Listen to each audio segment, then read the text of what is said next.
इधर हिंसा का जायजा लेने पहुंची एमएचए की टीम और उधर ममता बनर्जी ने क्या कर दिया, आज आपको इस खबर में दिखाएंगे। दरअसल पश्चिम बंगाल में चुनावी रिजल्ट के बाद ही हिंसा की घटनाएं लगातार चल रही हैं। इसी बीच बंगाल में 2 बीजेपी कार्यकर्ताओं की हत्या की खबर भी सामने आई। बीजेपी का दावा है कि पश्चिम बंगाल में दोनों बीजेपी कार्यकर्ताओं की निर्मम तरीके से हत्या की गई है। राज्य के कई इलाकों में बीजेपी कार्यकर्ताओं के घरों को जलाने का दावा भी किया गया है। इसी के चलते पश्चिम बंगाल में राजनीतिक हिंसा पर ममता बनर्जी सरकार के ढुलमुल रवैये को देखकर अब केंद्रीय गृह मंत्रालय एक्शन में आ गया है। जांच के लिए 4 सदस्यीय टीम बनाई गई है और ये टीम कोलकाता पहुंच चुकी है।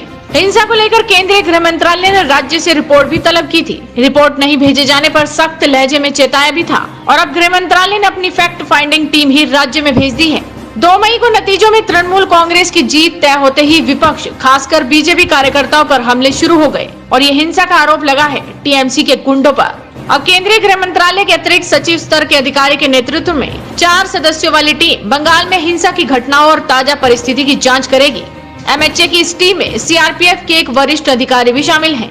कल सुबह ये टीम कोलकाता पहुंची और अब बंगाल के राज्यपाल से मुलाकात कर एक्शन में जुट गई है। इससे पहले केंद्रीय गृह मंत्रालय ने पश्चिम बंगाल के मुख्य सचिव को पत्र लिखकर कहा था कि अगर एचएमओ को रिपोर्ट नहीं मिलती है तो इसे काफी गंभीरता से लिया जाएगा। एचएमओ ने सबसे पहले मतगणना के एक दिन बाद ही बंगाल के मुख्य सचिव को पत्र भेजा था। चूँकि कानून व्यवस्था राज्य सरकार के एक्सक्लूसिव अधिकार क्षेत्र में है, केंद्र इसमें मामूली हस्तक्षेप ही कर सकता है।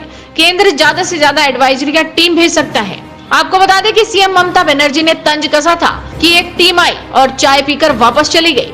ममता बनर्जी की इसी तंज के कुछ ही समय बाद ये खबर आ गई कि टीम हिंसा प्रभावित क्षेत्रों का दौरा करने निकल पड़ी है। बंगाल की सत्ता पर तीसरी बार काबिज होने वाली टीएमसी सुप्रीमो ममता बनर्जी ने शपथ ग्रहण के बाद कहा था कि किसी भी सूरत में हिंसा बर्दाश्त नहीं की जाएगी।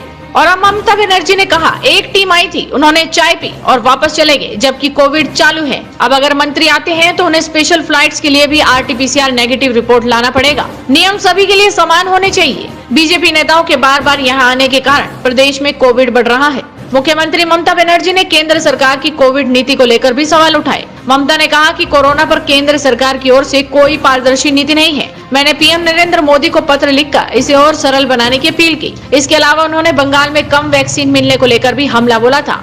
लेकिन अब जो हिंसा पर रिपोर्ट गृह मंत्रालय को सौंपी जाएगी, उसके आधार पर केंद्र सरकार बंगाल सरकार पर बड़ा एक्शन जरूर लेगी।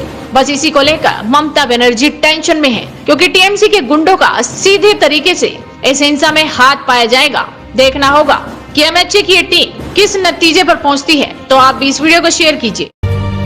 हमारे चैनल को देखने के लिए हमारे चैनल को लाइक, शेयर और सब्सक्राइब जरूर करिए, ताकि हर खबर आप तक सबसे पहले पहुंचे।